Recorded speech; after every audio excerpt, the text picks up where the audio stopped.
grow, still can't stop it. What is up? I am Crypto Mason, and welcome back to the Crypto Mason YouTube channel. Shout out to the Gold Squad.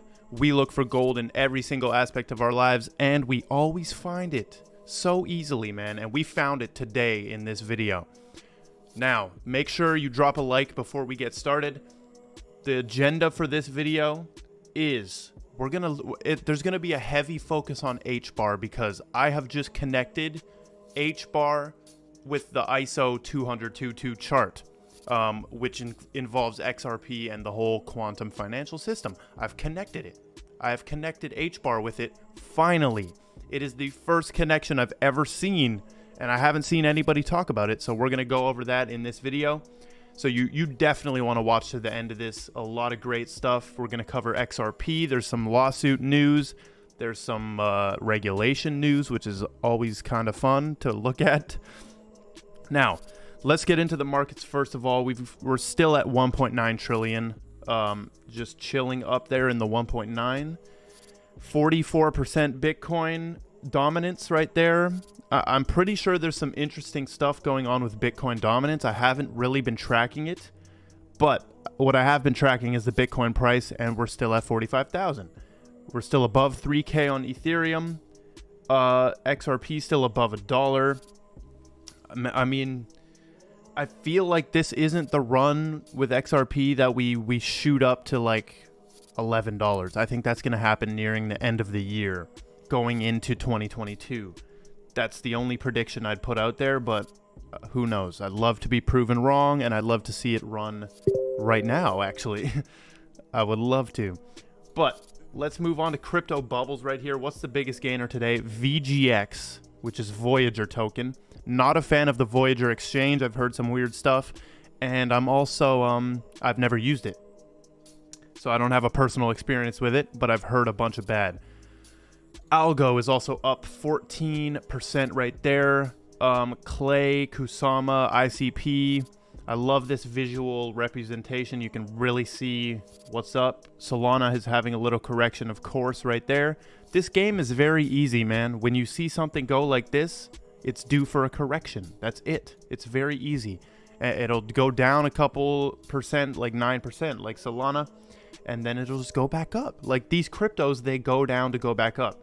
Now let's take a look at the Quant Chart right here. Look at this. So just yesterday, we ran to $200, and today it looks like we're gonna go sideways here. At least that's what I'm seeing. But I want to see 250. I want to see 250. I think it's doable. I think it is doable for 250.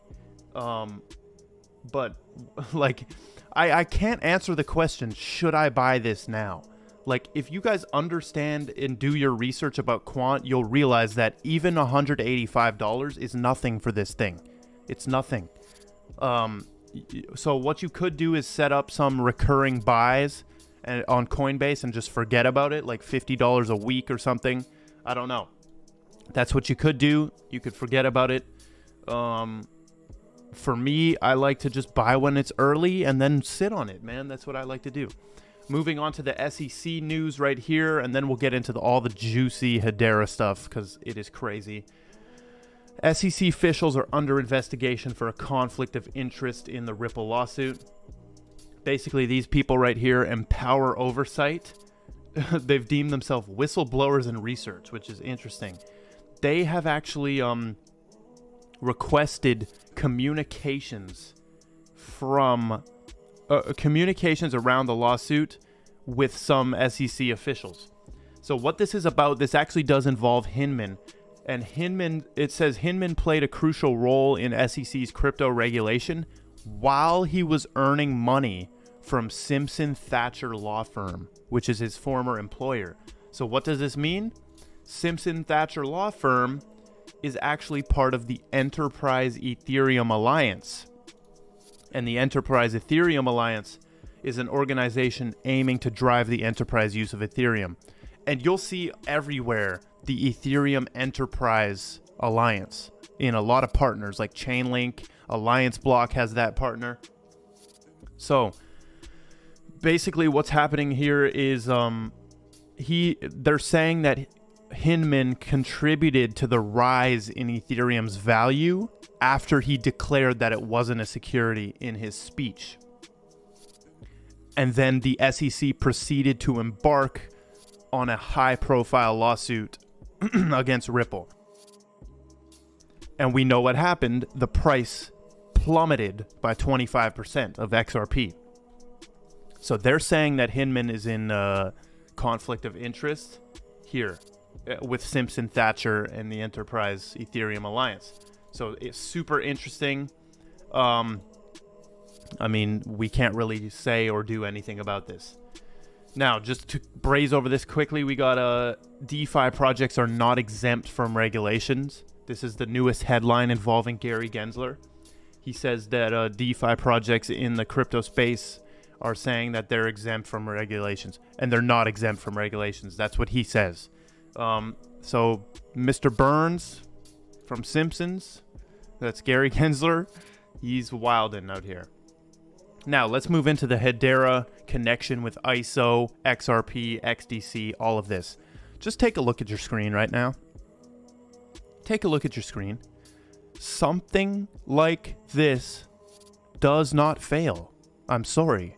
Like, I'm so sorry to burst your bubble. All your little stupid-ass problems that you have with Hedera. Oh, centralized. Oh, corporations. Shut up. Because this doesn't fail. Trust me. You get all of these, man? Look who they have here. It's like the elite. They've got everything right here. Something like this, a council like this, does not fail. And you even see this sacred geometry in the back here. Kind of making a Merkaba, actually. If you guys don't know what the Merkaba is, quick little lesson on what the Merkaba is. It's this. It is your light vehicle. And if you can see the shape of that, you can actually look at this, and it does look like it's making one in the back, which is interesting that they've chosen to do that type of graphic, because they didn't have to choose that. Now, so we do have a new governing council member. This is the big news from today. We do have some news. It's the London School of Economics and Political Science. So kind of boring, and not the SpaceX or the Starlink connection we want to see, but it's the London School of Economics, which is pretty cool. It's joining the Hedera Governing Council to advance the university's growing research. So this is pretty cool right there. But we're gonna watch this like 40-second clip, and Hedera just posted an updated Governing Council overview today on their YouTube. We're gonna watch it, and this should make you pretty bullish. Comprised of the world's most innovative companies across different industries and geographies, the Hedera Governing Council will chart the path for the Hedera platform and public network. See, do you see how many different industries they're in up here? I didn't notice this before. Aerospace and defense. Hey, look, you see how it's only Boeing? You see how it's only Boeing, and the other ones are like... Actually, no, the other ones are still... There's some with only one company in there. But see how it's Boeing? Okay, just shift that Boeing graphic up, and let's put like Starlink or SpaceX below that. But see how they're in aerospace, education, electronics, energy, infotech, professional services, telecommunications, retail. Dude, it's game over, man. Let's keep it watching, though. Let's keep watching. Comprised of the world's most innovative companies across different industries and geographies, the Hedera Governing Council will chart the path for the Hedera platform and public network. Their responsibilities include hosting and maintaining initial network nodes, establishing a governance framework for global markets, and overseeing the software run by hundreds of thousands of nodes at scale, and for the overall direction of the Hedera platform's codebase. We decided... It just makes sense to me, man, to have a governing council. Like, I'm telling you, this shit doesn't work without some kind of centralization happening. That is centralized. This basically is centralization. But what's the difference between this and a ring of 20 developers making all the decisions? What's the difference? What's the difference? These are just extremely credible companies.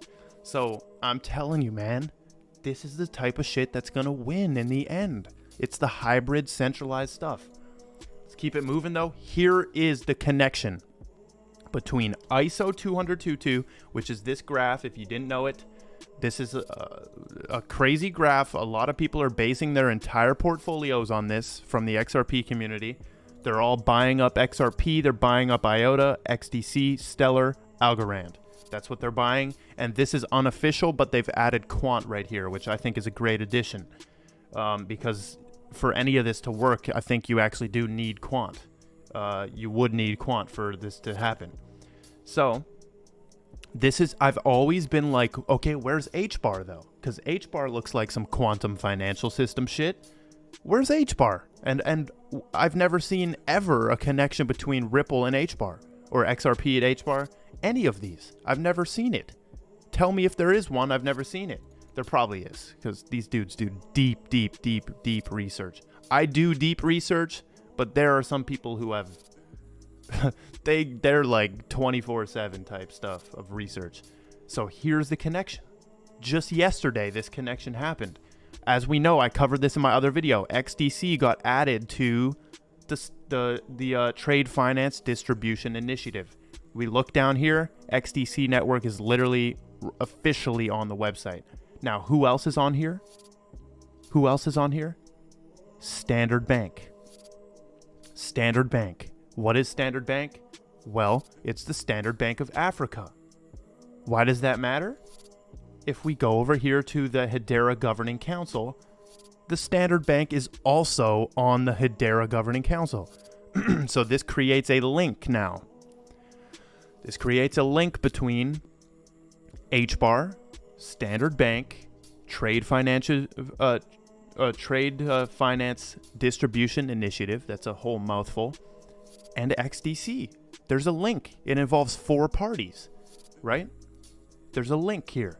So now I feel more comfortable actually investing in Hbar, because I'm like, okay, is this whole system right here just going to win out everything? But no. There's a place for all of these things. There's a place for all of it. And it looks like these can coexist because they're working towards a trade finance initiative. That's what they're doing. So it looks like Standard Bank is doing that too. XDC is doing that too. But notice how XDC is grouped in with a bunch of banks and different institutions. So let's move on. That's the connection, crazy connection. Here's a quote from Lehman Baird. Proof of work is certainly not asynchronous Byzantine, as ABFT means that it will work. That it will work. Even if an attacker can control the internet itself, as long as you let enough messages through the tree to make any progress at all, the Hashgraph's gossip protocol will still work. So even if somebody controls the internet itself, this Hedera can still work. Now, moving on to the last thing we have. 92% of all Hbar transactions on the Hedera consensus service were real use cases. Notice how 8% only were crypto-based. So look at how much use case is going on here. This was kind of a Hedera-focused video, which I love. I didn't even check the Hedera price because it doesn't matter. I'm in it for the long term. I don't care about the short-term price action. But that is all we've got for today. Thank you so much for tuning in every single day. Make sure you follow my Instagram, Twitter, all of that shit. And goodbye. Crawl, still can't stop it.